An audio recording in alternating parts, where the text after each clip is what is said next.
In addition to proposing that Canada become the 51st state, President Trump has also talked repeatedly about U.S. takeovers of the Panama Canal and the territory of Greenland. In fact, in a recent interview with The Atlantic, the president said he had rid himself of the, quote, crooked guys and investigations that limited his first term. And, quote, the second time I run the country and the world. Michael Scherer is one of the authors of that story. He joins us now. Michael, thank you for being here. When you heard the president say that quote that ultimately became the title of the piece, what did you take that to mean?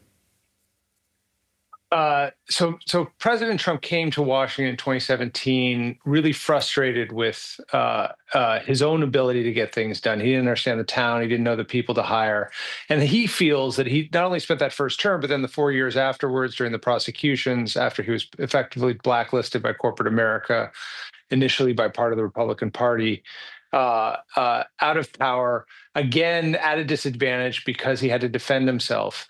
And I think the defining fact of these first 100 days is after his victory last fall, he no longer has any institutional or individual rivals who are really challenging him. That includes even Democrats. And much of this first term has been going after and seeking retribution against the legal community, the academic community, against specific named individuals who challenged him in the past, who were part of prosecutions against him in the past.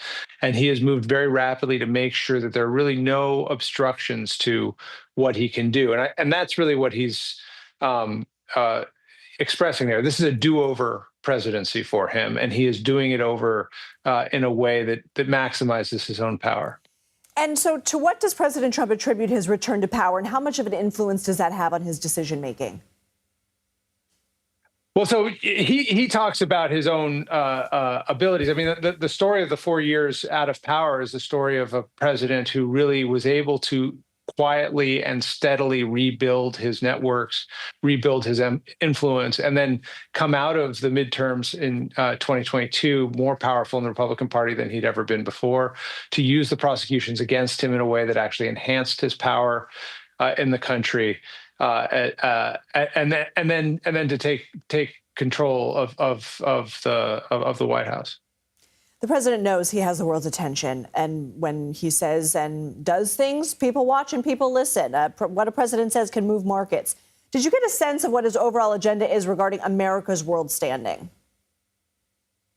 He wants to remake the world in his own vision of it. And we've seen that pretty remarkably over the last couple of months. I mean, both with the tariffs that he's imposed and then withdrawn and partially kept, with the forced reorganization of military power in Europe by encouraging and actually sort of demanding that European countries take more responsibility of their own defense, that his decision to work very closely with Russian President Vladimir Putin and break rather spectacularly with the Ukrainian president as he tries to negotiate an end to the conflict there. The end of what has been, almost a century of America not trying to expand its own borders. He came into office not having talked about this much on the campaign trail, saying that Canada should be the 51st state, that Greenland should be in our control, and that the Panama Canal should be under greater U.S. control. Those are all pretty remarkable moves. I mean, if you remember in that first inaugural address, he mentions manifest destiny, this idea that the United States has sort of God-given right to the hemisphere, to controlling this hemisphere, which is just, sort of a remarkable turn. Michael Scherer, thank you. Thank you.